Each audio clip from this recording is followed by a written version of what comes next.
Você já parou para sentir o silêncio que existe por trás de todo o barulho do nosso mundo? Não o silêncio da ausência de som, mas uma quietude mais profunda, quase uma inquietação. Uma sensação de que mesmo com toda a nossa tecnologia, com toda a nossa comunicação e com todo o nosso entretenimento, algo vital está se perdendo, algo precioso está se esvaindo de nós. Nós procuramos respostas nas manchetes, nos discursos dos líderes, nas análises dos especialistas. Buscamos sinais do futuro em crises econômicas, em conflitos distantes, em desastres naturais que parecem cada vez mais frequentes. Olhamos para o céu esperando um sinal, para a terra esperando um abalo. Mas e se eu lhe dissesse que a profecia mais clara, mais precisa e mais assustadora para a nossa geração não está em nada disso? E se o maior sinal do fim dos tempos não for um estrondo que ensurdece, mas um sussurro que já ignoramos há tanto tempo que mal conseguimos ouvi-lo? Meus amigos, fomos ensinados a pensar em profecia como um mapa complexo, um quebra-cabeça de símbolos antigos que apenas alguns poucos escolhidos conseguem decifrar. Corremos atrás de interpretações, de cronologias, de tentativas de encaixar os eventos de hoje em palavras escritas há 2000 anos. E enquanto fazemos isso, enquanto nossos olhos estão fixos no horizonte distante, a profecia mais importante de todas se cumpre bem debaixo de nosso nariz. Ela se cumpre dentro de nossas casas, dentro de nossas comunidades e, o mais alarmante de tudo, dentro de nossos próprios corações. A profecia oculta não é um segredo guardado a 7 chaves. Ela é uma verdade tão exposta, tão presente em nosso dia a dia, que nos tornamos cegos para ela. É a profecia do esfriamento da alma humana. No Evangelho de Mateus, capítulo 24, quando os discípulos perguntaram a Jesus quais seriam os sinais da sua vinda e do fim dos tempos, ele falou de guerras, fomes e terremotos. Mas depois, ele mencionou o sinal mais íntimo, o mais devastador de todos. Ele disse: "E por se multiplicar a iniquidade, o amor de muitos esfriará." Pense comigo, reflita sobre a profundidade dessas palavras. Ele não disse que o amor acabaria, mas que ele esfriaria. O amor não seria substituído pelo ódio declarado, mas pela indiferença gelada. O oposto do amor não é o ódio, é a apatia. É a incapacidade de sentir, de se importar, de se conectar. É a erosão lenta e gradual da nossa humanidade, daquela centelha divina que nos faz estender a mão ao caído, chorar com o que chora e nos alegrar com o que se alegra. Este, minha gente, é o grande sinal. Não é um terremoto que abala os fundamentos dos prédios, mas um terremoto que abala os fundamentos da alma. É uma febre que se manifesta como frieza. Olhe ao nosso redor. Ligamos a televisão e vemos histórias de sofrimento em terras distantes e o que sentimos, talvez, uma pontada de tristeza que dura o tempo de um comercial e logo depois mudamos de canal. Vemos a injustiça acontecendo com nosso vizinho e preferimos não nos envolver para não arrumar problema. Nossas amizades se tornam superficiais, baseadas em curtidas e comentários vazios, mas nos falta a coragem de ter uma conversa honesta, de sermos vulneráveis, de realmente nos importarmos. Nossas famílias se reúnem na mesma sala, mas cada um está perdido na luz fria de sua própria tela, compartilhando o espaço físico, mas habitando universos diferentes. O que é isso senão o amor esfriando? A iniquidade de que Jesus falou não é apenas o crime que vemos nos noticiários. É a aceitação do que é errado, como se fosse normal. É a celebração do egoísmo como se fosse virtude. É a normalização da mentira, da traição, da imoralidade, a ponto de não nos chocarmos mais. Nos tornamos anestesiados. A voz da nossa consciência, que antes era um alarme hoje, é apenas um zumbido baixo que aprendemos a ignorar. E nesse estado de torpor espiritual, o nosso amor a Deus também esfria. A oração se torna uma obrigação mecânica, a leitura da Bíblia uma tarefa a ser cumprida, a ida à igreja um ritual social, a paixão, o fervor, a alegria ardente de conhecer a Cristo. Tudo isso vai dando lugar a uma fé morna, confortável e inofensiva. Uma fé que não nos transforma e, portanto, não pode transformar o mundo ao nosso redor. Hoje, não quero que você procure por sinais nos céus. Quero que você procure por um sinal dentro de você. Quero que você faça um inventário honesto do seu próprio coração. Ele está mais quente ou mais frio do que há um ano. Sua capacidade de amar, de sentir compaixão, de se indignar com a injustiça, de se quebrantar diante de Deus, ela tem crescido ou diminuído? Esta é a profecia que importa. Porque uma sociedade não entra em colapso de fora para dentro. Ela apodrece de dentro para fora. Ela morre não por causa dos inimigos que a atacam, mas por causa do amor que esfriou em seus cidadãos. Este é o eco de alerta para os nossos dias. Não é um som que vem de longe, é uma vibração que começa no centro do nosso ser.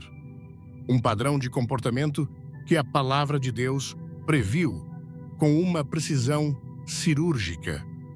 Um eco antigo que soa como se tivesse sido gravado ontem, descrevendo a nossa realidade com uma clareza que nos deixa sem fôlego. A pergunta que a eternidade nos faz hoje, neste exato momento, não é se estamos vendo os sinais. A pergunta é: você está sentindo o frio? Você está ouvindo esse eco silencioso que se tornou um grito ensurdecedor? E o mais importante, você está preparado para entender o que ele significa para a sua vida, aqui e agora, antes que o seu próprio coração se torne a estatística final desta profecia terrível? Antes de mergulharmos no coração desta verdade, quero lhe fazer um convite. Se a mensagem até aqui já começou a falar com você, se algo aí dentro já começou a se mover, quero que você faça algo simples, mas poderoso. Escreva nos comentários apenas estas 3 palavras: eu estou ouvindo. Não é para mim, é para você. É uma declaração, um ato de quebrar o silêncio, de dizer à sua própria alma que você está presente e atento. E eu lhe peço, fique comigo até o final, porque a clareza que talvez você esteja procurando há anos pode estar esperando por você nas palavras finais desta nossa jornada. Mas como exatamente começa essa frieza de que falamos? Como um coração que um dia ardeu por Deus se torna um bloco de gelo indiferente, como uma sociedade inteira perde a sua temperatura espiritual. A resposta, meus amigos, é tão sutil quanto a própria doença. Não começa com um ato de rebeldia declarada com um punho erguido aos céus em desafio. Não. Começa com algo muito mais silencioso, muito mais aceitável, muito mais comum. Começa com uma anestesia da alma. Pense no que um anestesista faz antes de uma cirurgia. Ele não ataca o corpo com violência. Ele introduz uma substância que, aos poucos, vai desligando os seus sensores. Primeiro, você sente um leve torpor. Depois, a sua percepção da dor desaparece. Você ainda está vivo, seu coração ainda bate, seus pulmões ainda respiram, mas você se torna completamente inconsciente do que está acontecendo com você. O cirurgião pode cortar, remover, costurar, e você não sente absolutamente nada. Você está presente, mas ao mesmo tempo completamente ausente. Esta é a imagem perfeita do estado espiritual da nossa geração. Estamos vivos, caminhamos, trabalhamos, nos divertimos, mas nossas almas foram anestesiadas. E o inimigo de nossas almas está realizando uma cirurgia radical em nós, removendo nossos valores, nossos princípios, nossa fé. E nós nem sequer estamos sentindo a dor do corte. E qual é o anestésico que ele usa? Ele usa uma combinação de 3 substâncias poderosas e altamente viciantes. A primeira é o ruído constante da distração. Nunca na história da humanidade, uma geração foi tão bombardeada por informações, imagens e sons. Desde o momento em que acordamos, a primeira coisa que muitos de nós fazemos é pegar o telefone. E a partir daí, o dilúvio começa. Notificações, e-mails, mensagens, notícias de última hora, vídeos curtos, músicas, podcasts. É um barulho incessante, um tsunami de estímulos que não nos dá um segundo de silêncio, um segundo de paz, um segundo para simplesmente estar. O silêncio se tornou o nosso maior medo.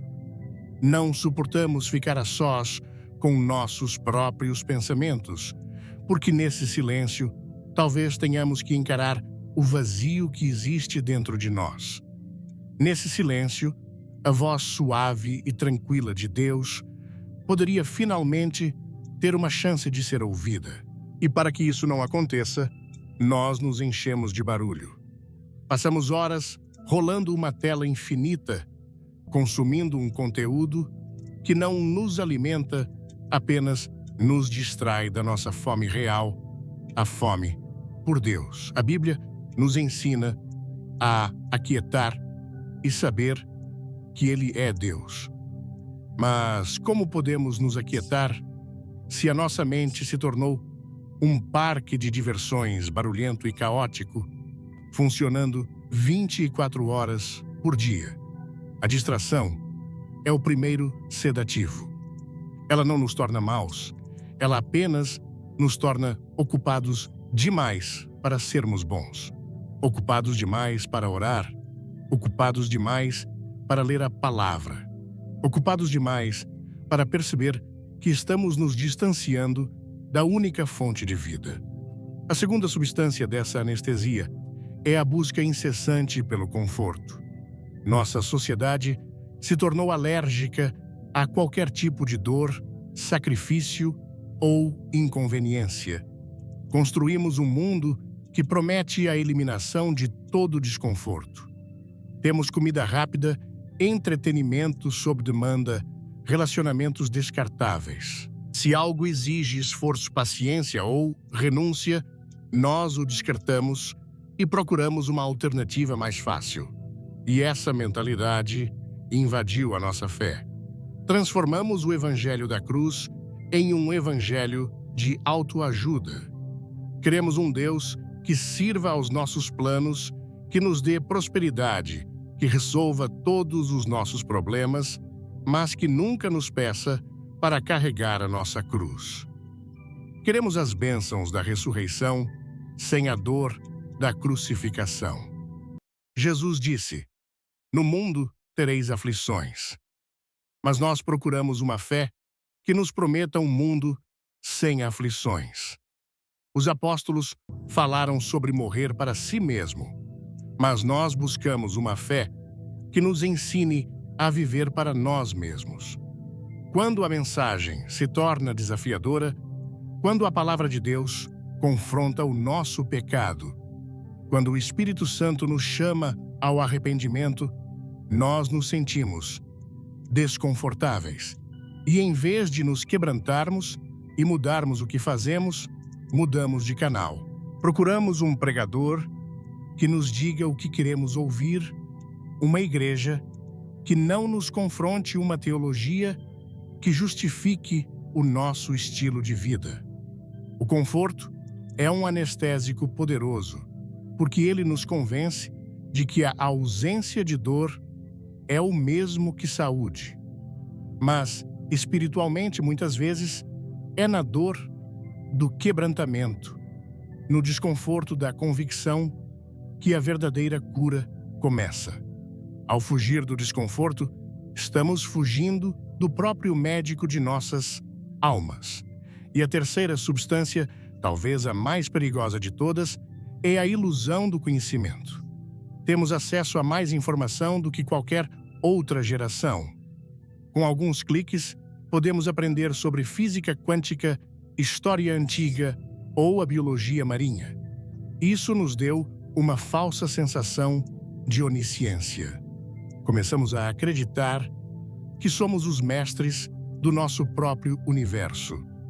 Perdemos o temor, a reverência, a humildade diante de um Deus que sabe todas as coisas. Confundimos dados com sabedoria. A Bíblia diz em Provérbios que o temor do Senhor é o princípio da sabedoria. Mas nós perdemos o temor. Achamos que podemos melhorar a palavra de Deus. Dizemos, bem, a Bíblia foi escrita há muito tempo. Hoje nós somos mais evoluídos, mais inteligentes.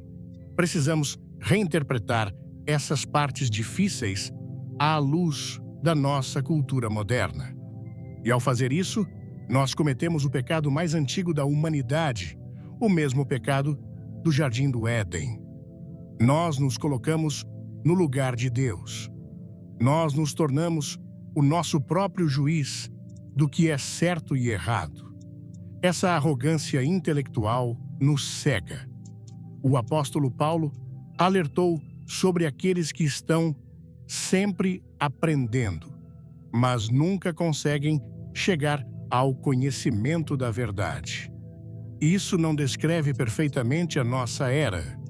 Temos debates intermináveis, opiniões sobre tudo, especialistas em todas as áreas.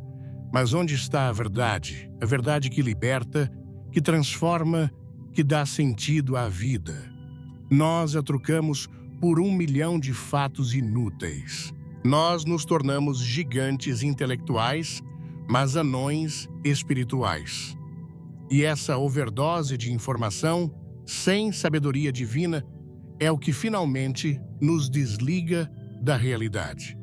Então, o que acontece quando essas três substâncias, a distração, o conforto e a ilusão do conhecimento, fazem efeito?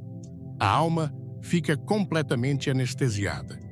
E os sintomas são claros. O primeiro sintoma é a perda da sensibilidade espiritual. Você ora, mas não sente nada. Você canta louvores, mas as palavras parecem vazias. Você lê a Bíblia e ela parece apenas um livro antigo, não a palavra viva de Deus. O pecado já não o incomoda como antes. A consciência que antes gritava, agora apenas sussurra e logo se cala por completo. Você se torna um espectador da sua própria vida espiritual, observando os rituais, mas sem sentir o fogo, sem sentir a presença de Deus. O segundo sintoma é a cegueira moral.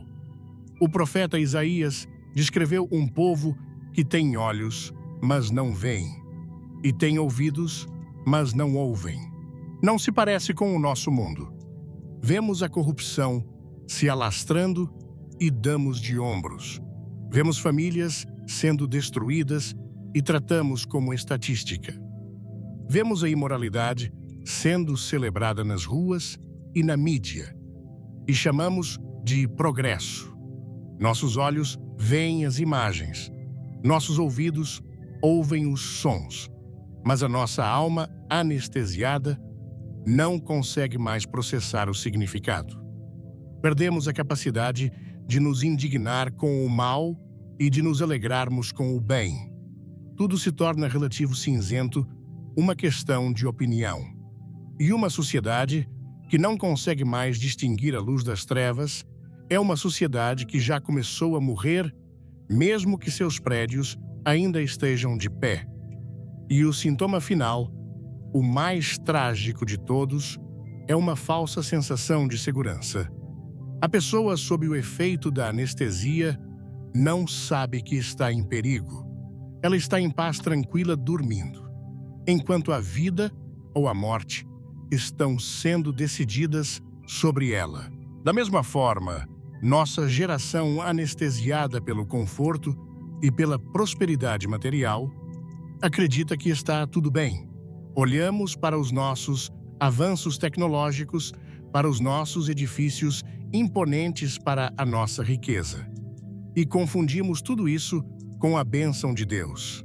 Pensamos, se as coisas estão indo bem materialmente, então Deus deve estar feliz conosco. Que engano terrível! A Bíblia nos adverte repetidamente que a prosperidade pode ser uma armadilha, um sedativo que nos faz esquecer de Deus. O profeta Oséias disse sobre o povo de Israel: quando eles tinham pasto, ficavam satisfeitos. Quando ficavam satisfeitos, se orgulhavam e então me esqueciam. Nós nos satisfizemos com os pastos verdes deste mundo e, em nosso orgulho, esquecemos daquele que nos deu o pasto.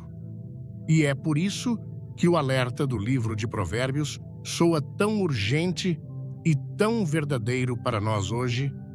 Há caminho que ao homem parece direito, mas o fim dele são os caminhos da morte.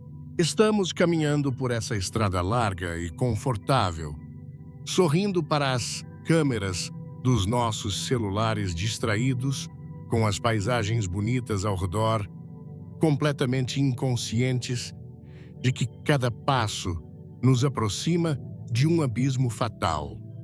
A anestesia nos deu a ilusão de que estamos no controle, de que somos os senhores do nosso destino. Mas a verdade é que somos pacientes, inconscientes em uma mesa de operação e o tempo está se esgotando. Meus amigos, entendam isto: o primeiro passo para o juízo de Deus não é uma catástrofe enviada dos céus. É a indiferença que cresce em nossos corações. O juízo mais sutil e mais terrível não é quando Deus grita com ira, mas quando ele se cala em tristeza, permitindo que a nossa alma se torne tão dormente que não consigamos mais ouvir a sua voz. E essa indiferença, essa apatia, essa dormência espiritual, ela não é mais uma exceção. Ela se tornou a atmosfera que respiramos, a cultura que nos molda, a norma silenciosa que governa as nossas vidas. O sinal que ninguém vê não é um cometa no céu, é o vazio no olhar de uma geração que tem tudo, mas não possui nada que realmente importe. Antes de continuarmos, quero que você faça uma pausa por um instante. Respire fundo. Se esta mensagem está ressoando em você, se você reconhece essa anestesia em sua própria vida ou no mundo ao seu redor, quero lhe pedir algo. Encontre o botão de compartilhar e envie este vídeo para apenas uma pessoa. Uma pessoa que você ama, uma pessoa que você acredita que precisa ouvir este chamado ao despertar. Este não é um ato para aumentar números, é um ato de amor. É a sua forma de começar a quebrar o silêncio. E continue comigo, porque agora vamos olhar para o espelho da história e descobrir que o nosso rosto já foi descrito ali há milhares de anos. Neste ponto, talvez alguém esteja pensando: será que isso não é um pouco de exagero, um alarmismo? As coisas estão realmente tão ruins assim? O mundo sempre teve problemas, sempre houve altos e baixos. Talvez este seja apenas mais um ciclo, mais uma fase difícil que logo vai passar. E eu entendo esse ceticismo. É uma reação natural. É para a própria anestesia, tentando nos convencer de que o diagnóstico está errado, de que podemos continuar dormindo em paz. Mas é exatamente para este momento de dúvida que a Palavra de Deus nos oferece uma ferramenta poderosa, um espelho cristalino que não mente e não bajula o espelho da história. A Bíblia nos mostra com uma clareza inquestionável que o que estamos vivendo hoje não é novo. É um padrão, uma repetição, um eco assustador de civilizações que caminharam exatamente pela mesma estrada que estamos trilhando agora e que chegaram a um destino trágico. No livro de Lucas, capítulo 17, enquanto Jesus ensinava sobre a sua volta, ele fez uma comparação que deveria nos arrepiar até os ossos.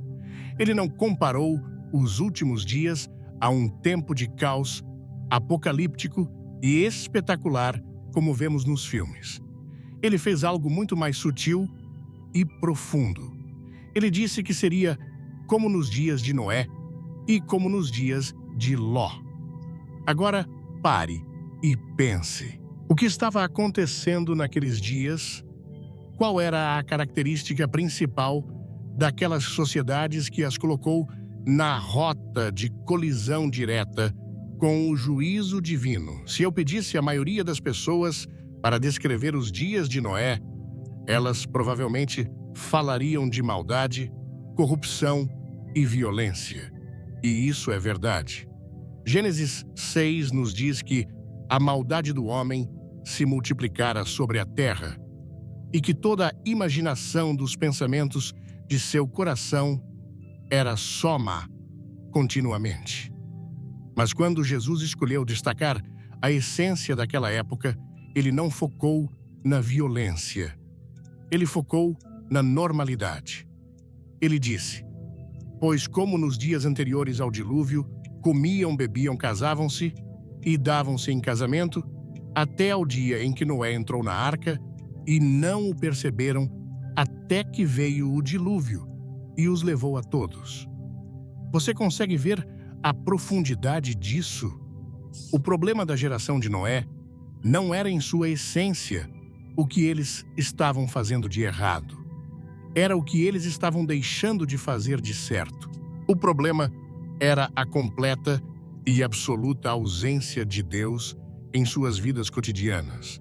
Eles comiam, bebiam, se casavam, viviam suas vidas, planejavam seus futuros, construíam suas famílias, cuidavam de seus negócios. A vida continuava cheia de atividades, cheia de planos, cheia de tudo. Tudo exceto Deus. Enquanto Noé, o pregador da justiça, passava décadas construindo uma arca e advertindo sobre um juízo iminente, as pessoas olhavam para ele e provavelmente riam.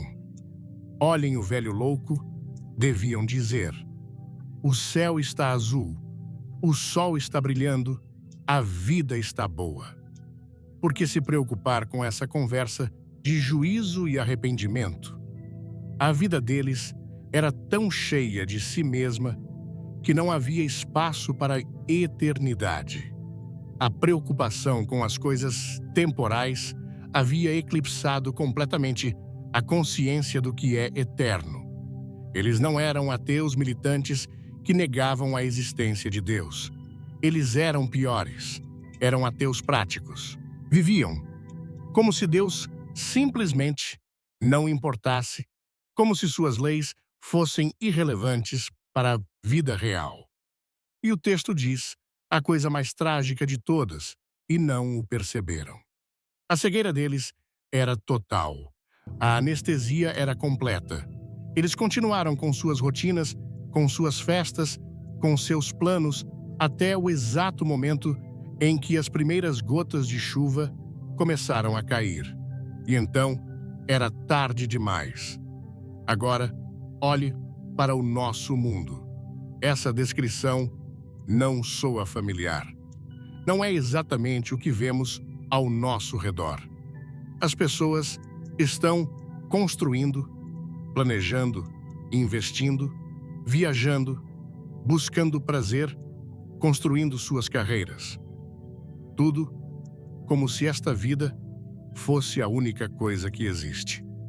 A mensagem do Evangelho, o chamado ao arrependimento, a advertência sobre a santidade e o juízo vindouro. Tudo isso é visto como um ruído de fundo, uma mensagem antiquada, uma interrupção inconveniente para os nossos planos.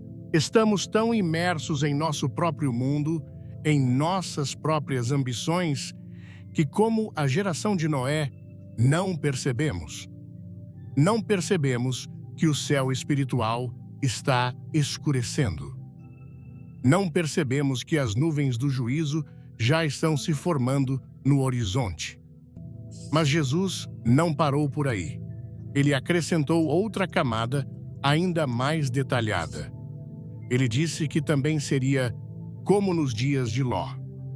E, novamente, ele descreve a vida em Sodoma não com foco na imoralidade pela qual a cidade era famosa, mas com foco na sua prosperidade e na sua preocupação material. Ele diz: comiam, bebiam, compravam, vendiam, plantavam e edificavam. Sodoma era uma cidade próspera, um centro de comércio, um lugar de grande atividade econômica. As pessoas estavam ocupadas, fazendo dinheiro, construindo casas, plantando campos. Estavam absortas no aqui e agora. O profeta Ezequiel, séculos depois, nos dá um diagnóstico ainda mais profundo do pecado de Sodoma. Em Ezequiel 16:49, ele diz: eis que esta foi a iniquidade de Sodoma, tua irmã soberba, fartura de pão e abundância de ociosidade teve ela e suas filhas, mas nunca fortaleceu a mão do pobre e do necessitado. Você está entendendo? O pecado que selou o destino de Sodoma não foi apenas a perversão sexual. Foi um estilo de vida. Foi a soberba de uma sociedade que se achava autossuficiente. Foi a fartura de pão, uma prosperidade que os levou a se esquecerem de Deus e a ignorarem o sofrimento dos outros.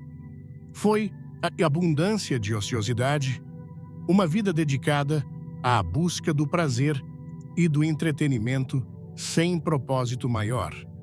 Eles viviam para si mesmos, e uma sociedade que vive apenas para si mesma, fechada em sua própria bolha de conforto e indiferença, é uma sociedade que está espiritualmente morta, caminhando inevitavelmente para o seu próprio colapso.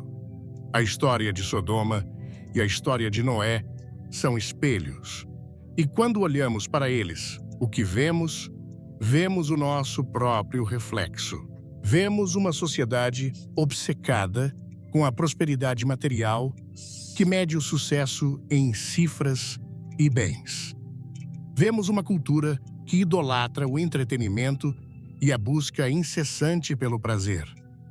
Vemos uma geração marcada pela soberba que acredita ter todas as respostas e não precisar de Deus. Vemos uma indiferença crescente para com o sagrado e para com o sofrimento do próximo. A mesma cegueira espiritual, a mesma preocupação exclusiva com as coisas desta vida, a mesma normalidade assustadora que precedeu o dilúvio e a chuva de fogo e enxofre. É a mesma normalidade que vemos se espalhar como uma névoa densa sobre o nosso mundo hoje.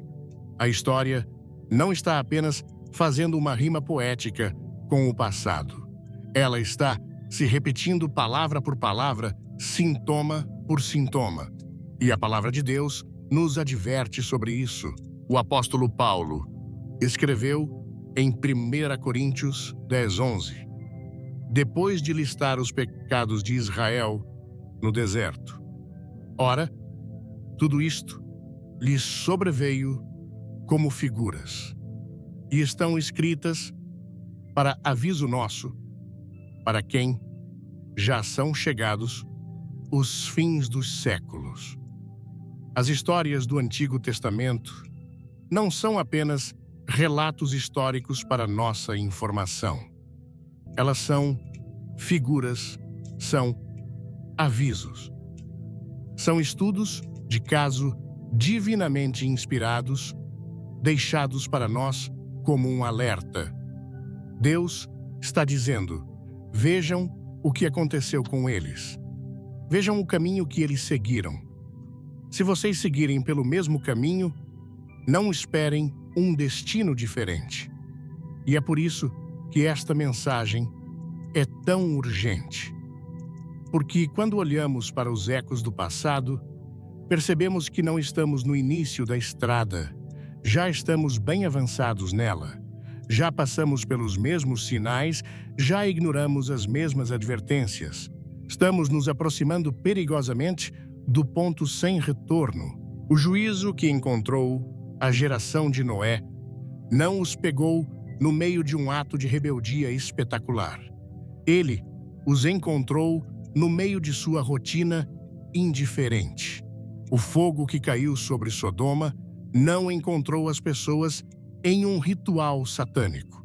Ele as encontrou em meio aos seus negócios, suas construções, sua vida normal.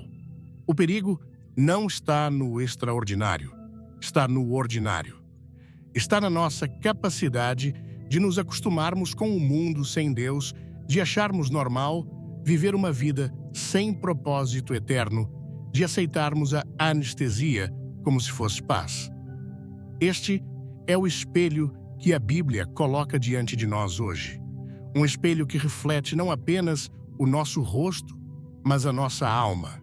E a imagem que ele nos mostra é desconfortável, é inquietante, mas é desesperadamente necessária. Porque somente quando vemos a doença com clareza é que podemos buscar a cura. Somente quando percebemos que estamos caminhando na direção errada é que podemos ter a chance de dar meia volta. O eco do passado não é uma sentença de condenação. É o som da sirene de uma ambulância, um alerta de que o perigo é real e iminente. A questão é: nós vamos continuar a ignorá-lo, cobrindo nossos ouvidos com o barulho de nossas vidas ocupadas, ou vamos finalmente parar a ouvir e entender o que o Espírito de Deus está tentando nos dizer antes que a história, mais uma vez, se repita em sua totalidade trágica? Neste ponto da nossa jornada, eu preciso lhe fazer um pedido muito direto. Nós vamos entrar agora no cerne da questão, na raiz de toda essa anestesia. E as palavras que virão podem ser confrontadoras. Se você sentir um incômodo, se sentir uma resistência aí dentro, não desligue. Esse desconforto é um bom sinal.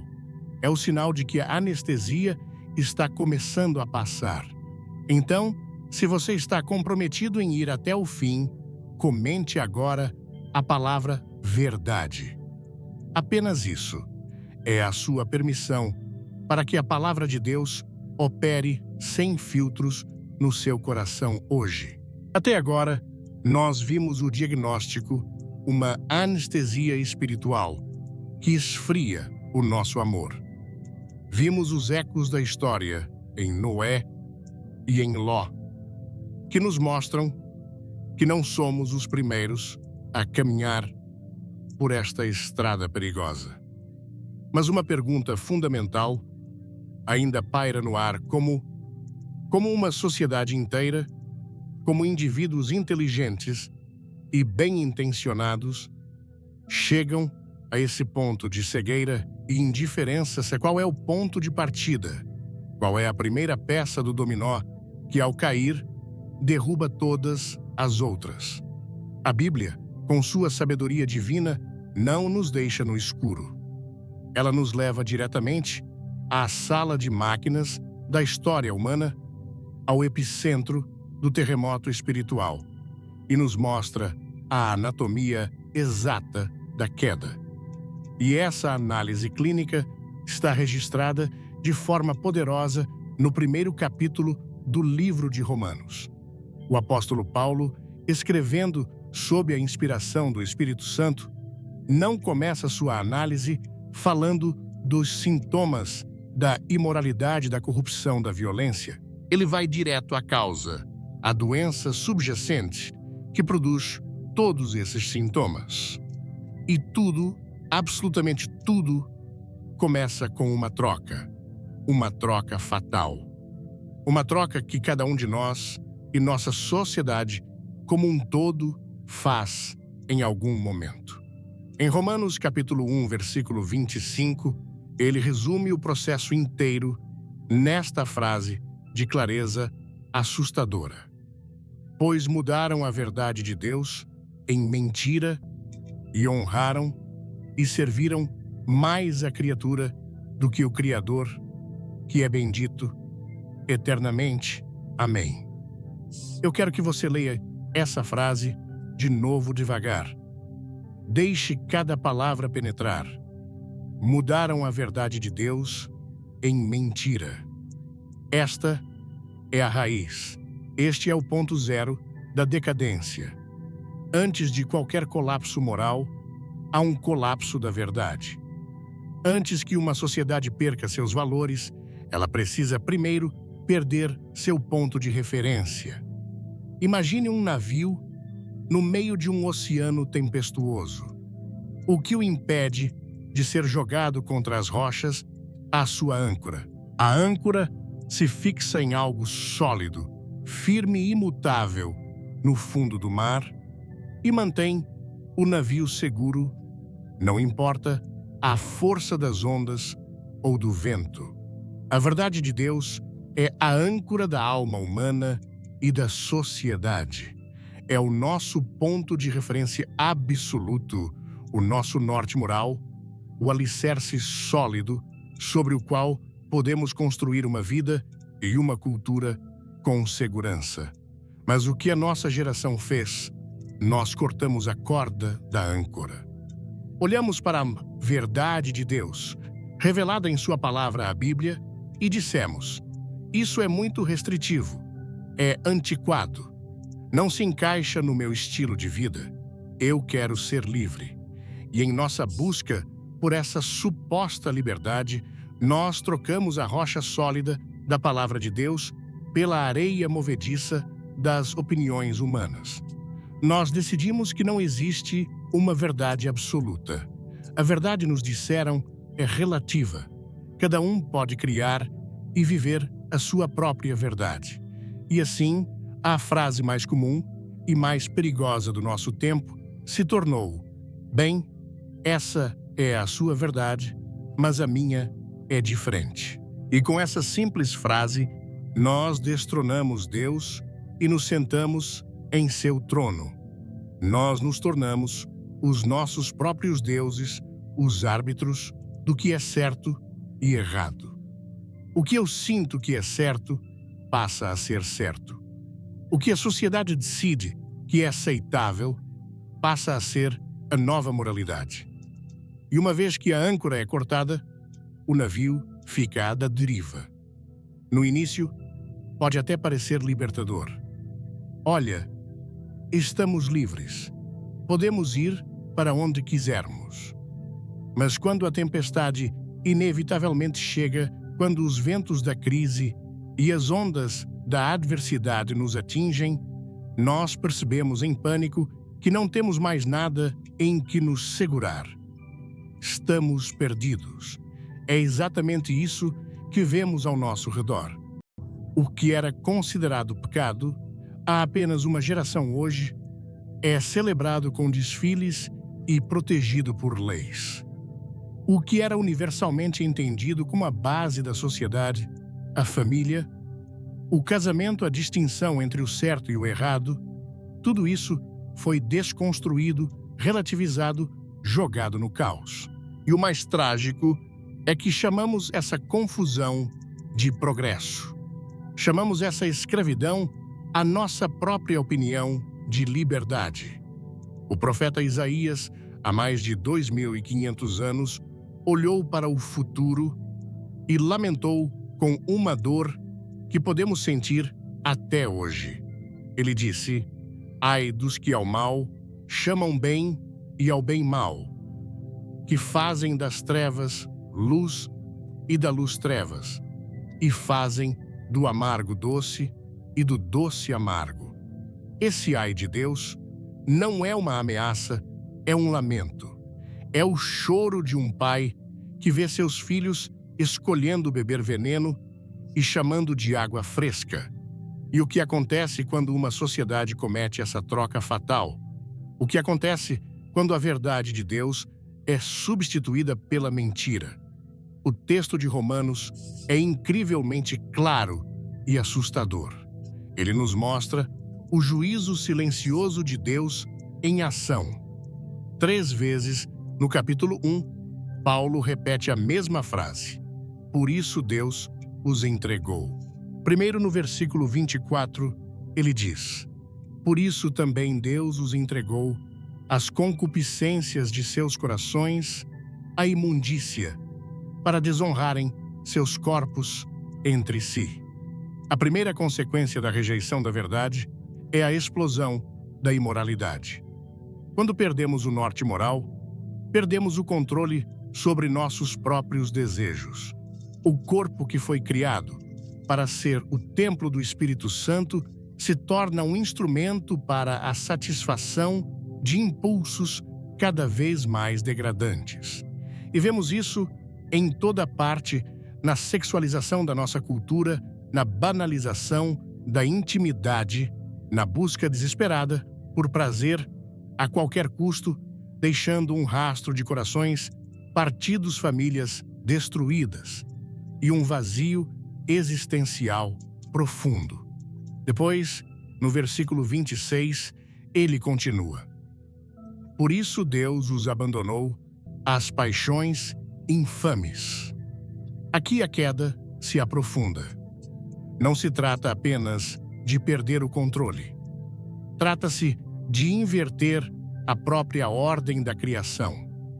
Paulo descreve como as relações naturais são abandonadas por aquelas que são contra a natureza. O que Deus estabeleceu como bom e sagrado é rejeitado, e o que ele chamou de abominação é adotado e celebrado. Este não é um julgamento sobre pessoas, mas uma descrição de um padrão cultural. É o resultado inevitável de uma sociedade que diz a Deus: nós não queremos a sua verdade, nós vamos criar a nossa. E, finalmente, o clímax desse processo no versículo 28.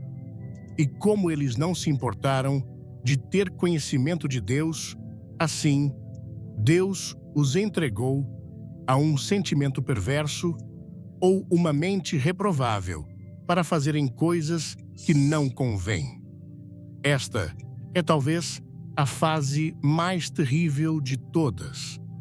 Quando uma pessoa ou uma sociedade persistentemente rejeita a verdade, chega a um ponto em que Deus permite que a sua própria capacidade de pensar corretamente seja corrompida. A mente se torna reprovável. Isso significa que ela perde a capacidade de discernir. O bom senso desaparece. A lógica é distorcida para justificar o absurdo. As pessoas se tornam, como diz o texto, cheias de toda a iniquidade. Prostituição, malícia, avareza, maldade. Cheias de inveja, homicídio, contenda, engano, malignidade. A lista continua e é um retrato sombrio, mas preciso do que vemos nos noticiários todos os dias. É a desintegração da própria estrutura do pensamento humano. Você percebe a dinâmica aqui? Este não é um Deus irado, jogando raios do céu. Este é o juízo mais sutil e mais profundo. É o juízo da permissão. Deus simplesmente nos deixa seguir o caminho que escolhemos. É como se ele dissesse com o coração partido: vocês querem viver sem a minha verdade, vocês querem ser os seus próprios deuses. Então, tudo bem. Eu vou me afastar um pouco e deixar vocês experimentarem como é um mundo construído sobre a mentira que vocês escolheram. E o inferno que se segue não é uma punição imposta de fora. É a consequência natural e inevitável de termos nos desconectado da única fonte de verdade, de ordem e de vida. E é por isso que estamos tão confusos. É por isso que estamos tão perdidos. É por isso que, mesmo com todo o nosso conhecimento, parecemos incapazes de resolver nossos problemas mais básicos. Nós cortamos a corda da âncora. Estamos à deriva em um mar de opiniões subjetivas. E a tempestade está se intensificando. A troca foi feita. A verdade de Deus foi mudada em mentira. E agora estamos vivendo e colhendo os frutos amargos dessa troca. O grande engano não é uma teoria da conspiração. É a realidade espiritual da nossa era. E reconhecer isso é o primeiro e mais crucial passo para encontrar o caminho de volta para a segurança do porto antes que o navio afunde completamente. Nós estamos chegando a um ponto crucial desta conversa. Se você permaneceu comigo até aqui, não é por acaso. O Espírito de Deus está trabalhando. Agora, eu preciso que você faça uma autoavaliação honesta. Nós vamos falar sobre ídolos e a nossa primeira reação é pensar que não temos nenhum. Mas eu quero que você abra o seu coração. Se você tiver a coragem de olhar para dentro de si mesmo, enquanto ouve as próximas palavras, comente agora: Senhor, mostra-me. É uma oração. Um convite para que a luz de Deus revele o que está oculto. Nós acabamos de ver que a raiz de toda a decadência é uma troca fatal, a verdade de Deus pela mentira. Mas essa troca cria um vácuo. Quando uma pessoa ou uma sociedade remove o Deus verdadeiro do centro de sua vida, algo precisa tomar o seu lugar. A natureza humana, criada para adoração, não tolera um trono vazio. O coração humano é como um altar. Ele sempre estará queimando incenso para alguma coisa. E quando o Criador é destronado, a criatura inevitavelmente sobe ao trono. É aqui que entramos no território da idolatria. E a idolatria da nossa geração é a mais perigosa de todas, não por ser óbvia, mas por ser invisível. Quando ouvimos a palavra idolatria, nossa mente viaja para tempos antigos. Imaginamos povos primitivos se curvando diante de estátuas de madeira, pedra ou ouro. Pensamos em rituais estranhos, em altares pagãos, em colinas distantes. E por causa dessa imagem, nós nos sentimos seguros. Olhamos ao redor e pensamos: bem, eu não tenho um ídolo de ouro no meu quarto. Eu não me curvo a nenhuma estátua. Portanto, Eu não sou um idólatra. Há que engano sutil e mortal. A idolatria não desapareceu, meus amigos. Ela apenas evoluiu. Ela se tornou mais sofisticada, mais inteligente, mais pessoal. Os ídolos de hoje não são feitos de matéria física. Eles são construídos com as nossas ambições, nossos medos, nossos desejos e nossas ideias. Eles não exigem que curvemos nossos joelhos, mas exigem algo muito mais profundo: a nossa adoração, a nossa lealdade, o nosso coração. O primeiro e mais poderoso ídolo do nosso tempo, o Deus que senta no trono da nossa cultura, é o ídolo do eu. O humanismo secular, que começou como uma filosofia, se tornou a religião dominante do mundo moderno, e o seu credo é simples: o homem é a medida de todas as coisas. Não há Deus acima de nós. Não há lei moral externa a nós. Nós somos os nossos próprios criadores, os nossos próprios salvadores, os nossos próprios juízes. A cultura nos bombardeia com essa mensagem todos os dias de 1000 maneiras diferentes. Os slogans são cativantes: siga seu coração, seja fiel a si mesmo. Você é o dono do seu destino. Sua felicidade em primeiro lugar. Transformamos a psicologia da autoajuda em nossa teologia sagrada e o amor próprio no mandamento principal. E à primeira vista, parece tão positivo, tão empoderador. Mas o que acontece quando uma sociedade inteira começa a adorar no altar do eu?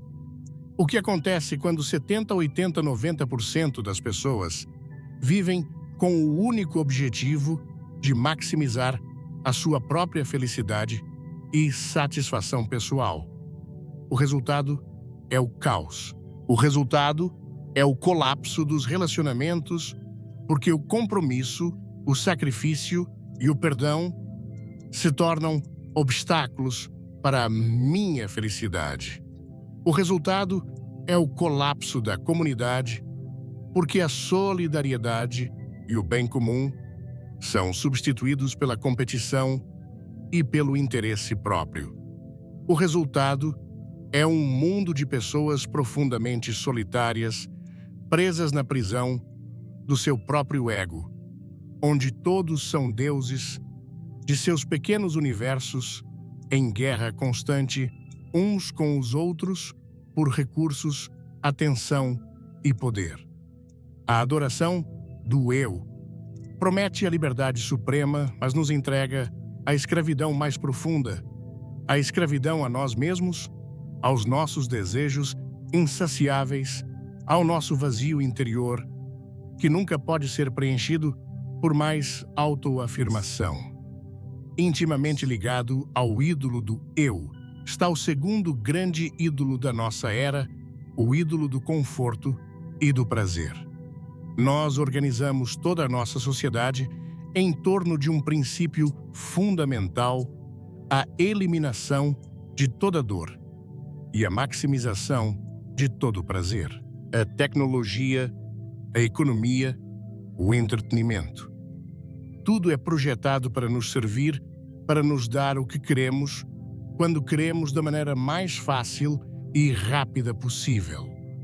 Desenvolvemos uma alergia crônica ao sacrifício, à disciplina, à espera, à renúncia. Se algo é difícil, nós desistimos. Se algo nos causa desconforto, nós o evitamos. Se um relacionamento exige trabalho, nós o descartamos. Essa busca incessante pelo conforto se tornou o nosso guia moral. A pergunta que fazemos não é mais "isto é certo", mas "isto me faz sentir bem". Se me faz sentir bem, então deve ser certo. Nós confundimos a voz do Espírito Santo com a liberação de dopamina em nosso cérebro. E essa idolatria do prazer criou uma geração fraca, impaciente e incapaz de lidar com as inevitáveis dificuldades da vida.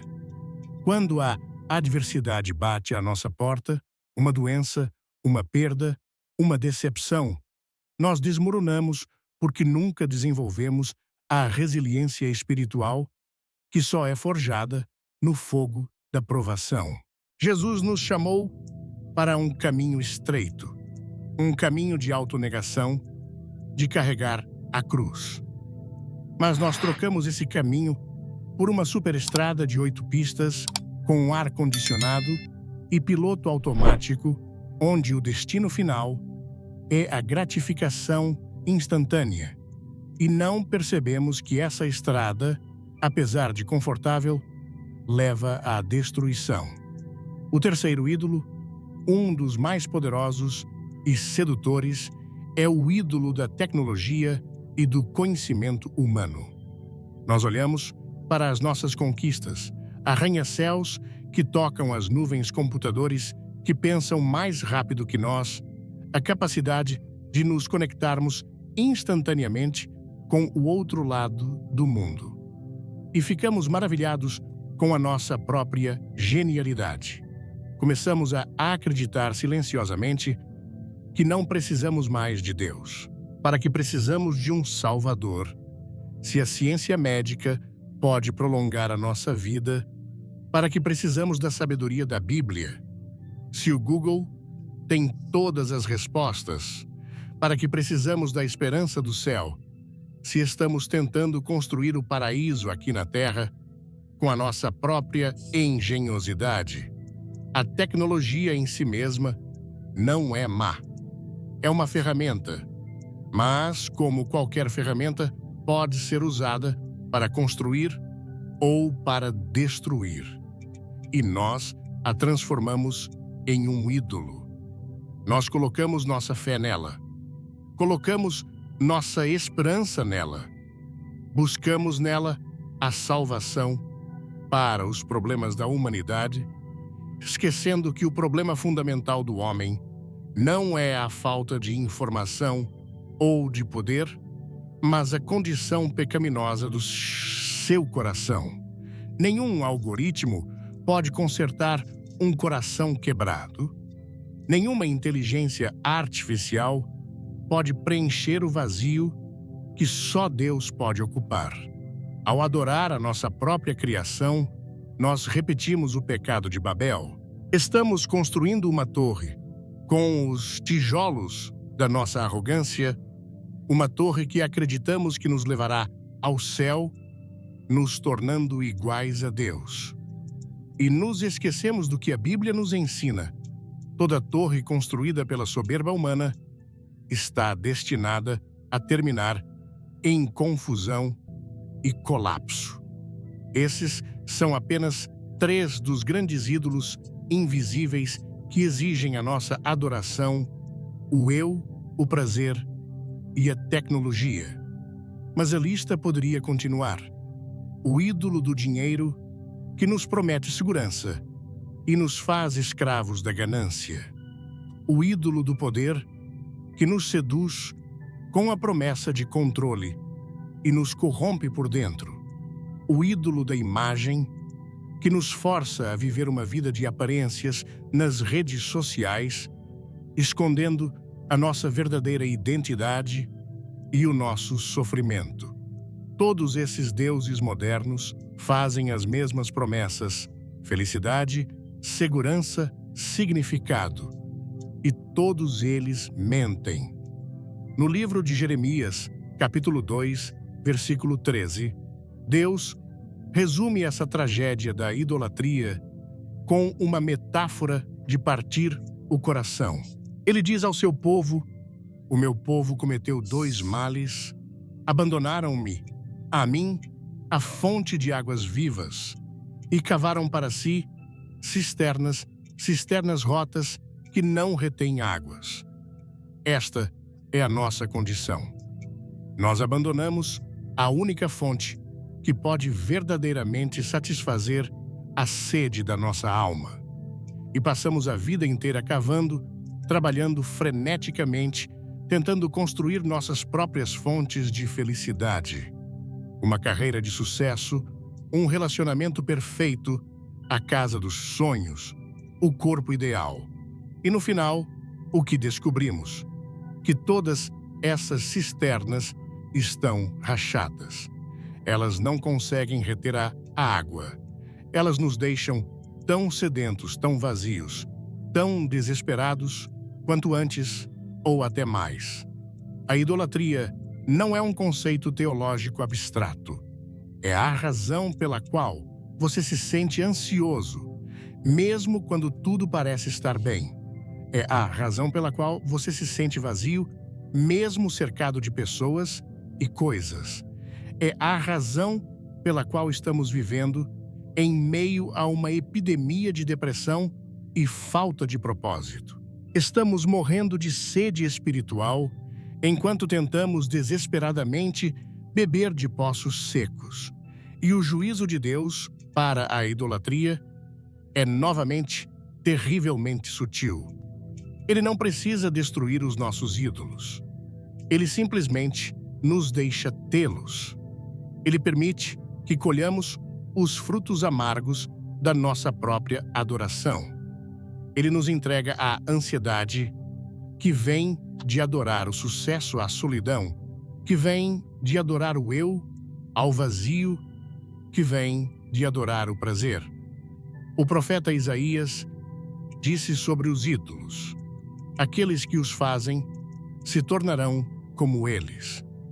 Quando adoramos coisas vazias, nós nos tornamos vazios. Quando adoramos coisas temporais, perdemos a nossa perspectiva eterna. Quando adoramos a nós mesmos, perdemos a nossa capacidade de amar verdadeiramente a Deus e aos outros. Uma nação que abandona o Deus verdadeiro não se torna um lugar sem religião. Ela se torna um panteão cheio de ídolos, cada um exigindo um sacrifício. E o sacrifício que eles exigem é a nossa paz, a nossa alegria, a nossa humanidade e, finalmente, a nossa própria alma. A profecia silenciosa se cumpre quando vemos uma sociedade inteira se curvando a esses altares invisíveis, sem perceber que cada ato de adoração a esses falsos deuses é mais um passo na direção do abismo. Nós viajamos por um caminho sombrio até aqui. O diagnóstico é pesado, eu sei. Mas eu lhe prometi que havia uma reviravolta e nós chegamos a ela agora.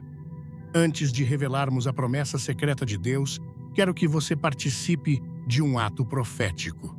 Se você crê que mesmo em meio a toda essa escuridão, ainda existe esperança, eu quero que você comente a palavra luz. Cada comentário será como acender uma pequena vela e juntos vamos iluminar este espaço e declarar que as trevas não têm a palavra final. Diante de tudo o que vimos, o esfriamento do amor, a anestesia da alma, os ecos da história, a troca da verdade pela mentira e os altares invisíveis da idolatria moderna, uma pergunta inevitavelmente surge em nossos corações, uma pergunta que pode ser carregada de angústia e até de desespero. Então, é isso. Está tudo perdido. O fim é inevitável. Onde está Deus em meio a tudo isso?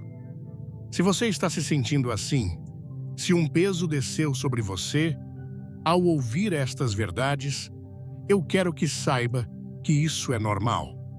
Mas eu estou aqui para lhe dizer com toda a certeza que a palavra de Deus me dá que este quadro sombrio não é o fim da história, porque em cada página das Escrituras, escondida, como um fio de ouro, em meio às narrativas mais escuras de julgamento e apostasia, encontramos uma das promessas mais preciosas e resilientes de Deus, a promessa do remanescente.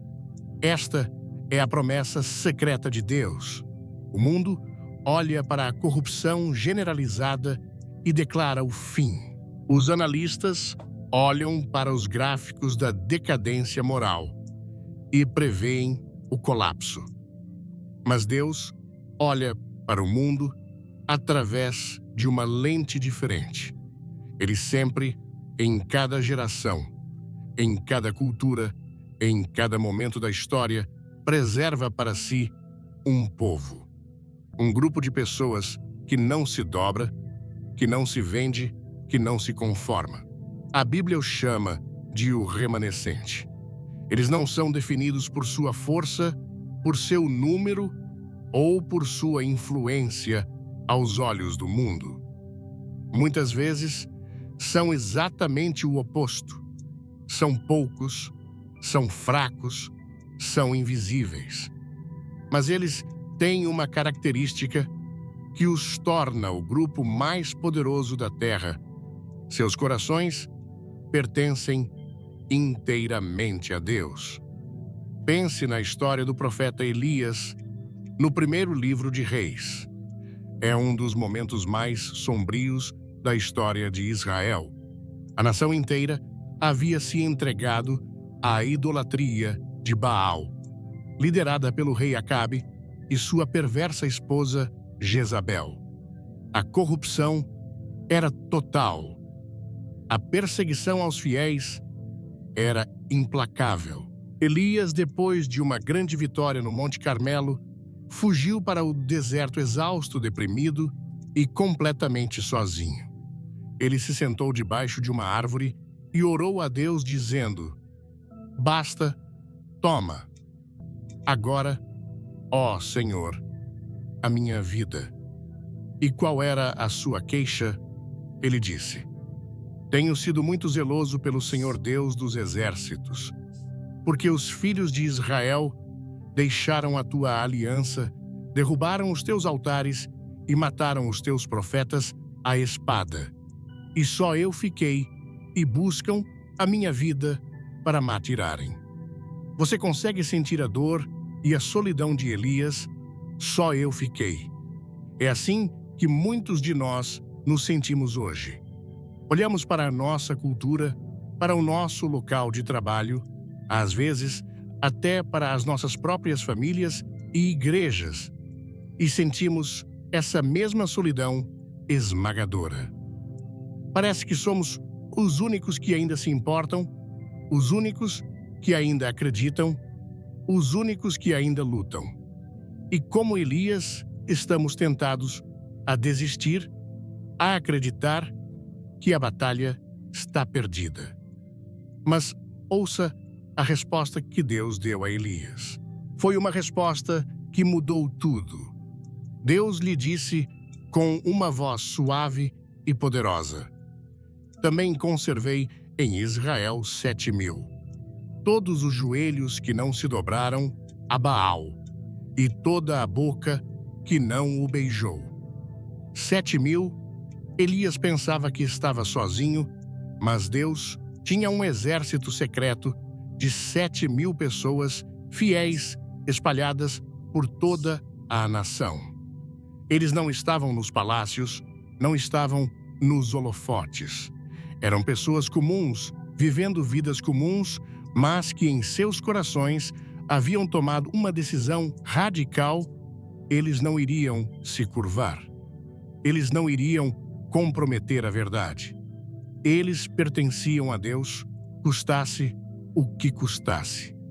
Meus amigos, esta promessa ecoa através dos séculos e chega até nós hoje. O apóstolo Paulo, em Romanos, capítulo 11, cita exatamente essa história de Elias e conclui com estas palavras cheias de esperança: "Assim, pois também agora, neste tempo, ficou um remanescente segundo a eleição da graça." Agora, neste tempo. Ele estava falando para a sua geração, e o Espírito Santo está falando para a nossa. Agora, neste tempo de confusão e decadência, Deus tem o seu remanescente. Ele tem seus filhos e filhas espalhados por toda parte. Pessoas que talvez você nunca vá conhecer. Pessoas que oram em secreto, que vivem a santidade em silêncio, que amam os seus inimigos, que perdoam o imperdoável, que se recusam a chamar o mal de bem. Pessoas cujo coração ainda queima pela verdade da palavra de Deus, mesmo quando o mundo inteiro a chama de loucura. Se você está ouvindo esta mensagem e o seu coração está sendo tocado, se você sente um desejo profundo por algo mais do que este mundo anestesiado pode oferecer, então eu tenho uma notícia para você. Talvez seja porque Deus está lhe chamando para fazer parte deste remanescente. Talvez Ele esteja despertando você do sono espiritual, para que você se junte a este exército invisível de fiéis. Mas eu preciso ser muito claro sobre uma coisa: ser parte do remanescente não é um título de honra para nos sentirmos superiores aos outros. Não é um clube exclusivo para os super santos. É um chamado. É uma responsabilidade. É uma missão sagrada. E qual é a missão do remanescente em tempos como o nosso Jesus nos deu a resposta em suas palavras mais famosas? Ele olhou para seus discípulos, um pequeno grupo insignificante aos olhos do poderoso Império Romano, e lhes disse duas coisas. Primeiro, vós sois o sal da terra. O que o sal faz? Naquela época, antes da refrigeração, o sal era o principal agente de preservação. Ele era esfregado na carne para impedir que ela apodrecesse. A missão do remanescente é ser um agente de preservação moral e espiritual na sociedade. Nós estamos aqui para impedir que a cultura apodreça completamente. Cada ato de bondade, cada palavra de verdade, cada decisão baseada na integridade, cada oração feita em fé, é como esfregar o sal de Deus nas feridas de um mundo em decomposição. Nós estamos aqui para frear a decadência. A segunda coisa que Jesus disse foi: vós sois a luz do mundo. O que a luz faz? Ela não luta contra as trevas. Ela não grita com as trevas. Ela simplesmente brilha. E quando a luz brilha, as trevas não têm escolha a não ser recuar. Em um tempo de escuridão moral, de confusão e de mentiras, a nossa missão não é amaldiçoar as trevas, mas acender a luz. E como fazemos isso? Vivendo o Evangelho de forma autêntica e visível, amando os nossos vizinhos de forma prática, perdoando aqueles que nos ferem, falando a verdade com amor e coragem, vivendo com uma alegria e uma paz que o mundo não consegue explicar. Quando vivemos assim, nos tornamos faróis em meio à tempestade, mostrando aos outros o caminho seguro de volta para casa, de volta para o Pai. Ser sal e luz em um mundo que está apodrecendo e escurecendo não é fácil. Exigirá coragem. O mundo não vai aplaudir você. Na verdade, Jesus nos alertou que o mundo nos odiaria assim como o odiou primeiro. Ser sal significa que você vai irritar as feridas do pecado das pessoas. Ser luz significa que você vai expor as obras das trevas. E as trevas não gostam de ser expostas. Haverá um preço a pagar. Pode custar sua popularidade, suas amizades, talvez até sua carreira. Mas a promessa de Deus é que Ele nunca nos deixará nem nos abandonará. Este não é o momento para os cristãos se esconderem em suas bolhas, esperando o fim chegar. Este não é o momento para o silêncio, para o medo ou para a conformidade. Jesus nos advertiu: se o sal se tornar insípido, para nada mais presta, senão para se lançar fora e ser pisado pelos homens. Uma fé que não faz diferença no mundo é uma fé inútil. Este é o momento para a igreja ser a igreja, para os filhos de Deus se levantarem e brilharem com mais intensidade do que nunca, para amarmos com mais fervor, para orarmos com mais urgência e para vivermos a verdade do Evangelho com uma convicção inabalável e sem pedir desculpas. A esperança para a nossa sociedade não está em um novo líder político, em um novo programa social ou em uma nova descoberta tecnológica. A esperança está no remanescente de Deus. Está em você e em mim. Está em homens e mulheres comuns, cheios de um Deus extraordinário que decidem ser sal e luz exatamente onde estão. Em sua família, em sua escola, em seu trabalho, em sua vizinhança. A existência deste remanescente é o sinal da misericórdia de Deus que ainda opera. É a prova de que mesmo quando o pecado parece ter vencido Deus, ainda tem um plano. Ele ainda está no controle. A escuridão pode parecer avassaladora, mas a menor das velas pode ser vista a quilômetros de distância, na noite mais escura. E nós fomos chamados para ser essa vela. A questão não é se Deus tem um remanescente. A questão é: você vai atender ao chamado para fazer parte dele. Nós estamos nos aproximando do final. E esta é talvez a parte mais importante de toda a nossa conversa. Se você sentiu o chamado para ser parte do remanescente, para ser sal e luz, a pergunta agora é: qual é o primeiro passo? Antes de respondermos, quero lhe dar uma última oportunidade de interagir. Se esta jornada, até aqui, impactou você de alguma forma, comente apenas uma palavra: avivamento. Que cada comentário seja uma semente de oração, um clamor coletivo para que Deus faça algo novo em nós e através de nós. Vimos que mesmo em meio à escuridão mais densa, Deus sempre preserva uma luz, o seu remanescente.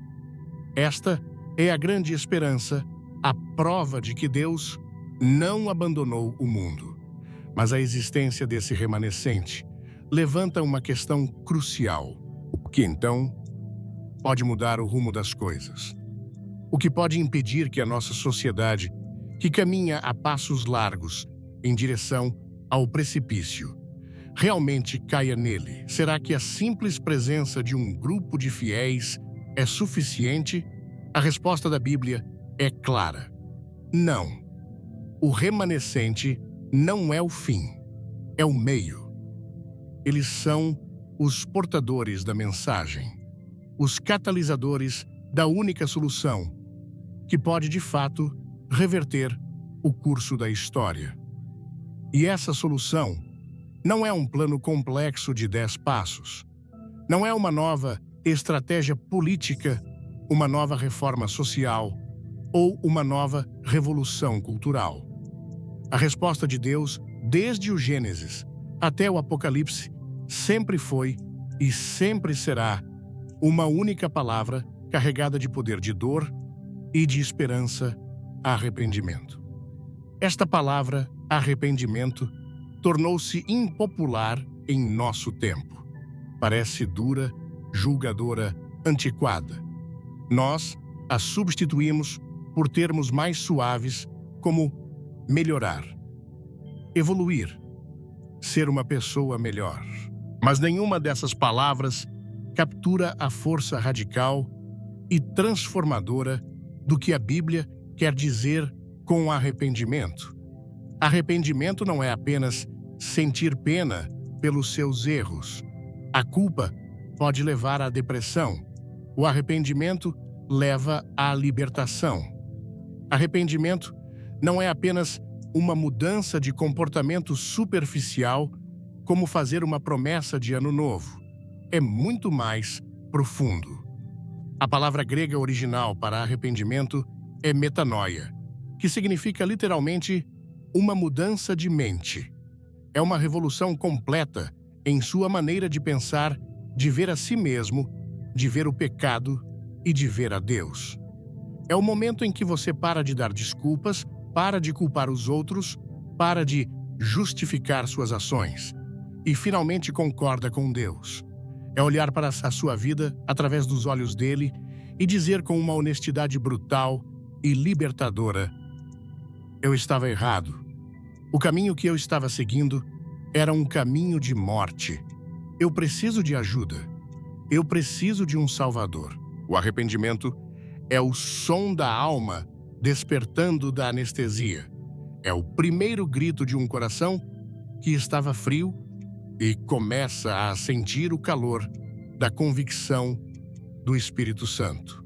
É o ponto de virada. É a decisão consciente de dar uma meia volta de 180 graus na estrada da vida.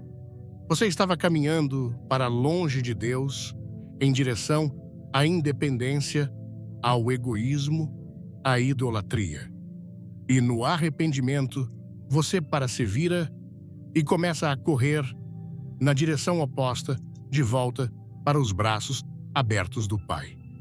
Ao longo de toda a Bíblia, cada vez que o juízo de Deus estava prestes a cair sobre um povo, ele sempre enviava seus profetas com esta mensagem central. Pense em Jonas, enviado à grande e ímpia cidade de Nínive. Qual era a sua mensagem? Era uma mensagem dura de apenas 8 palavras. Ainda 40 dias e Nínive será subvertida. Ele não ofereceu um programa de reabilitação. Ele não sugeriu uma reforma política. Ele proclamou a verdade nua e crua e a iminência do juízo. E o que aconteceu? A Bíblia nos diz que os homens de Nínive creram em Deus e proclamaram um jejum e vestiram-se de saco desde o maior até ao menor. O rei desceu do seu trono, tirou suas vestes reais, cobriu-se de saco e sentou-se sobre cinzas. Ele ordenou que toda a cidade, homens e até animais, clamassem a Deus com força e se convertessem de seus maus caminhos. Foi um arrependimento nacional, genuíno, profundo, desesperado. E qual foi o resultado? A Bíblia nos dá uma das passagens mais comoventes de todas. E Deus viu as obras deles como se converteram do seu mau caminho. E Deus se arrependeu do mal que tinha dito lhes faria e não o fez. Deus mudou o seu veredito. A sentença foi cancelada. A misericórdia triunfou sobre o juízo. E por quê? Por causa do arrependimento. Esta é a esperança para nós hoje. A nossa situação não é pior do que a de Nínive. O nosso pecado não é maior do que a graça de Deus. Mas a solução é a mesma. O que pode sarar a nossa terra? O que pode restaurar nossas famílias? O que pode trazer de volta a sanidade moral à nossa cultura não é um novo plano humano. É um derramar do espírito de arrependimento.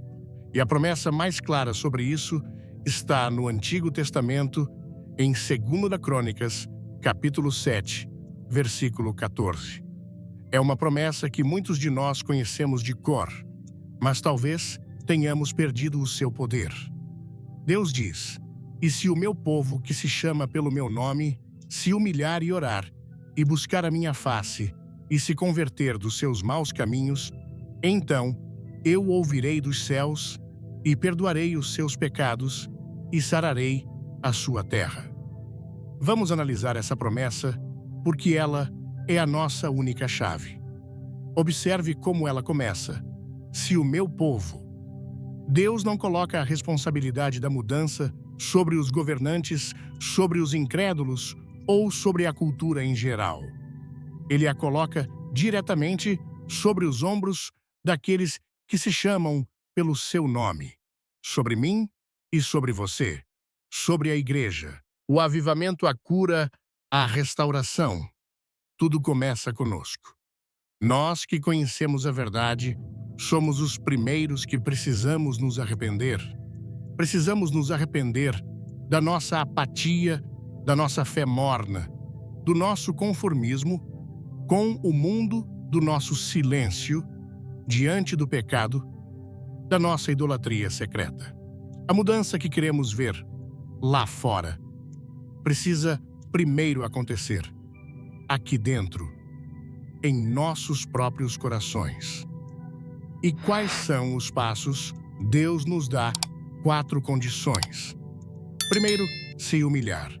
A humildade é a porta de entrada para a graça. É o oposto da soberba que caracteriza a nossa era. É reconhecer a nossa total dependência de Deus. É descer do nosso trono pessoal e admitir que não temos as respostas, que estamos perdidos sem Ele.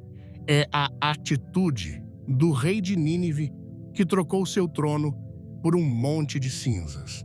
Segundo, e orar. Não uma oração superficial de 5 minutos antes de dormir, mas uma oração desesperada, persistente, como a de um homem que se afoga, clamando por ar. É a oração que busca a Deus, não apenas as coisas de Deus. É gastar tempo em sua presença, derramando nosso coração, intercedendo pela nossa nação com lágrimas, como Neemias fez pelos muros de Jerusalém. Terceiro, e buscar a minha face. Isso é mais profundo do que orar. Buscar a face de alguém significa desejar intimidade. Significa que o nosso maior desejo não é mais a bênção de Deus, mas o próprio Deus. É querer a sua presença mais do que qualquer outra coisa no mundo. É se apaixonar por Jesus de novo. E, finalmente, a condição mais difícil de todas, e se converter dos seus maus caminhos. Esta é a prova do verdadeiro arrependimento. A conversão, a meia volta. Não adianta se humilhar, orar e buscar a face de Deus se depois voltamos a viver exatamente da mesma maneira. O verdadeiro arrependimento produz frutos, produz uma mudança real de comportamento. É abandonar o pecado que estimamos, é cortar os laços com os ídolos que adoramos, é alinhar a nossa vida de fato com a palavra de Deus. E qual é a promessa se nós, o povo de Deus, fizermos isso? Então, Deus diz, então eu ouvirei e perdoarei e sararei. A cura que a nossa terra desesperadamente precisa está do outro lado do nosso arrependimento genuíno. Esse chamado não é para amanhã, é para agora. A porta da graça, que nos convida ao arrependimento, não ficará aberta para sempre. A paciência de Deus, embora imensa, tem um limite. A Bíblia nos mostra que houve momentos em que o povo de Israel cruzou uma linha, um ponto de não retorno, onde o juízo se tornou inevitável. E a razão era sempre a mesma, um coração endurecido que se recusava a se arrepender. Hoje, a voz do Espírito Santo está soando como uma trombeta sobre a nossa geração. Ele não está falando com uma voz de condenação, mas com a voz de um pai amoroso que vê seus filhos caminhando em direção a um abismo. Ele está gritando: Voltem, voltem para mim, porque vocês escolheriam a morte. A mudança de uma nação inteira começa com a transformação de um único coração. Começa com você, começa comigo. Começa hoje, neste exato momento, com uma decisão simples, mas que pode mudar a eternidade. A decisão de parar de fugir, de parar de se justificar e de simplesmente se render. De se ajoelhar, talvez pela primeira vez em muito tempo, e dizer: Deus tenha misericórdia de mim, um pecador. Eu me arrependo. Eu quero voltar para casa. Porque um coração quebrantado e contrito, a Bíblia nos promete, Deus jamais desprezará. E é nesse quebrantamento que se encontra a semente de um novo começo. Nós chegamos ao final da nossa jornada, mas ao começo de uma decisão. A sua decisão. Se esta mensagem inteira, do começo ao fim, acendeu uma chama em você, se ela o despertou de alguma forma, eu não vou pedir um comentário. Eu vou pedir que você faça a coisa mais corajosa que pode fazer agora. Compartilhe este vídeo com a seguinte legenda, escrita por você: eu escolho despertar. Que seja a sua declaração pública. E que Deus use a sua coragem para despertar outros. Meus amigos, nós viajamos juntos por um caminho que começou com o diagnóstico de um silêncio inquietante e nos levou, através da anestesia de nossa cultura, dos ecos da história, da troca fatal, da verdade, da adoração, a ídolos invisíveis, da esperança do remanescente e do chamado urgente ao arrependimento. Agora, todas essas verdades convergem para este exato momento, para este instante sagrado entre você e Deus. Estamos vivendo em tempos emprestados. As palavras que lemos na Bíblia, as profecias que por tanto tempo pareceram distantes e teóricas, não são mais um quebra-cabeça intelectual para debatermos em seminários. Elas se tornaram o noticiário da noite. Elas são o alarme de incêndio soando no corredor do nosso mundo, e o cheiro de fumaça já está no ar. O propósito de Deus, ao nos dar a profecia, nunca foi satisfazer a nossa curiosidade sobre o futuro. Foi transformar a nossa vida no presente. O objetivo não é nos fazer especialistas em escatologia, mas nos fazer santos em nosso dia a dia. As advertências de Deus não são ameaças de um tirano.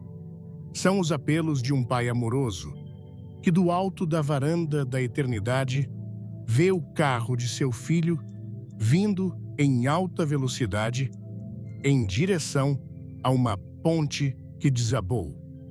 E ele grita com todo o amor e urgência do seu ser: pare, vire o caminho. A frente leva à destruição. O som dessa trombeta, o chamado final de Deus, está soando hoje. Ele ecoa através desta mensagem, mas ecoa de 1000 outras maneiras.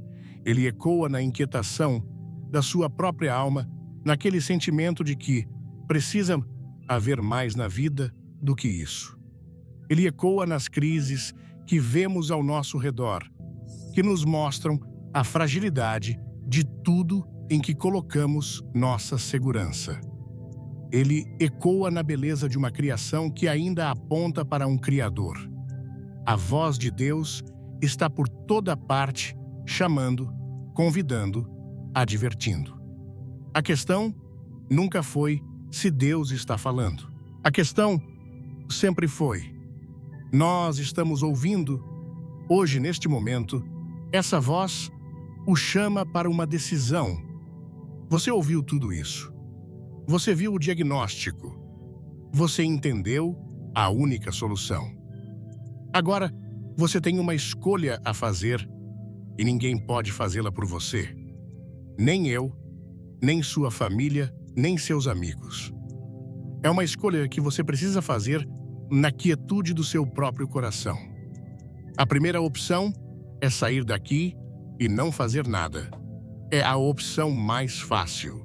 É simplesmente apertar o botão de desligar em sua mente, assim como desliga a tela do seu dispositivo. Você pode voltar para a sua rotina, para a anestesia da distração, para o conforto da sua vida normal. Você pode racionalizar o que ouviu dizendo a si mesmo que foi apenas um discurso emocional, um exagero. Você pode adiar a decisão pensando: eu vou pensar sobre isso amanhã. Eu ainda tenho tempo. Mas a Bíblia nos adverte que a única coisa que não sabemos é quanto tempo temos. E a tragédia de uma vida não é morrer, mas morrer sem nunca ter realmente vivido para o propósito para o qual foi criado. Escolher não fazer nada é em si uma escolha.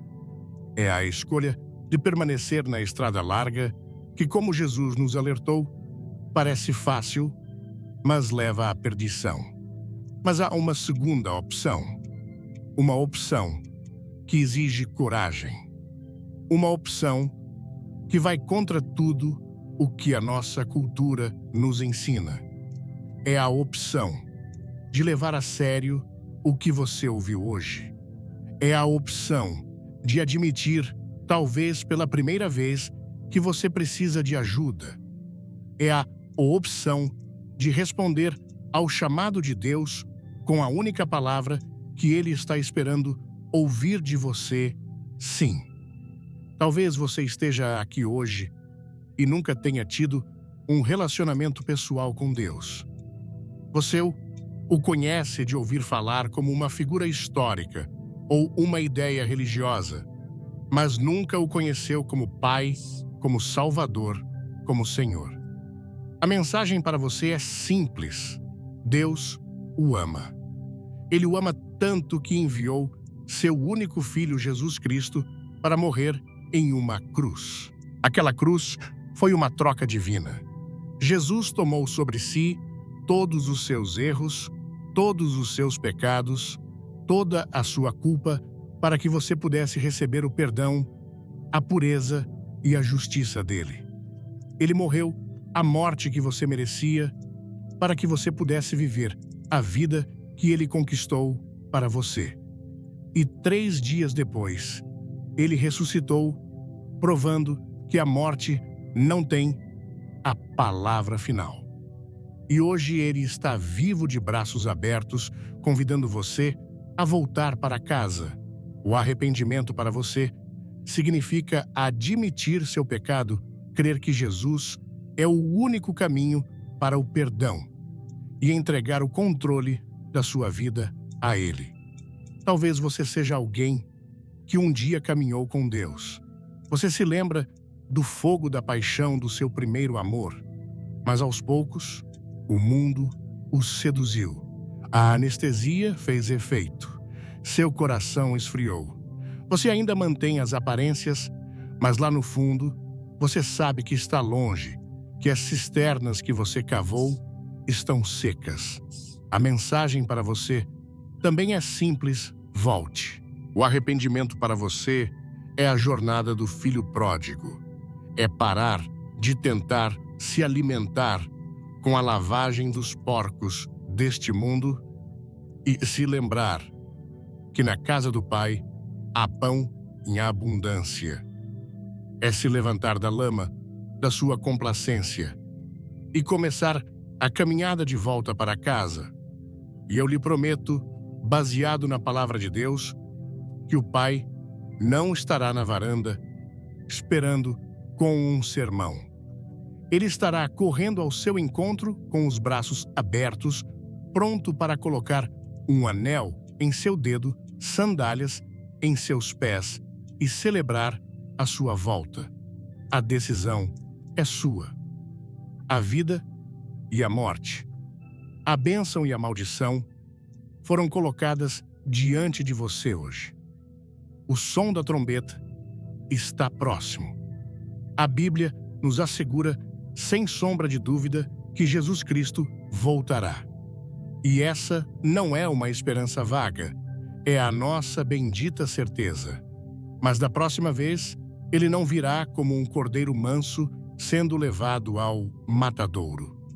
Ele virá como o leão da tribo de Judá, como Rei dos reis e Senhor dos senhores, para julgar os vivos e os mortos. A paciência de Deus é longa, mas ela é finita. A oportunidade para o arrependimento é real, mas ela é temporal. A pergunta final que ecoa através da eternidade e chega até você neste momento não é quando Jesus virá. A pergunta crucial é como ele o encontrará quando vier. Ele o encontrará anestesiado, dormindo distraído, ou ele o encontrará desperto vigilante com sua lâmpada acesa, esperando ansiosamente pela sua chegada. Ele o encontrará como parte da multidão que está à deriva, ou como parte do remanescente fiel que se manteve firme. Não deixe que a profecia mais terrível de todas se cumpra em sua vida, a profecia de uma oportunidade perdida. Não seja como a geração de Noé, que não percebeu até que fosse tarde demais.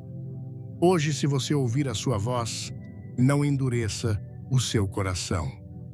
Se você quer tomar essa decisão, agora, se quer entregar sua vida a Cristo pela primeira vez ou se quer voltar para Ele com todo o seu coração, eu o convido a fazer uma oração simples aí onde você está. Não são as palavras mágicas que salvam, mas a fé sincera do seu coração.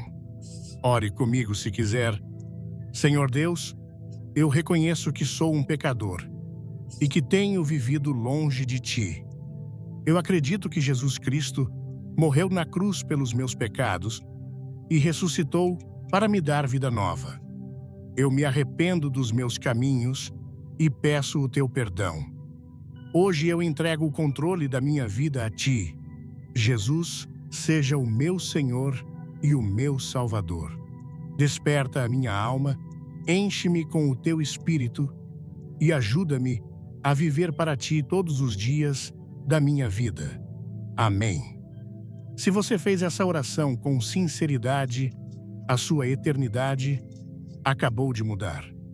A jornada não termina aqui, ela apenas começa.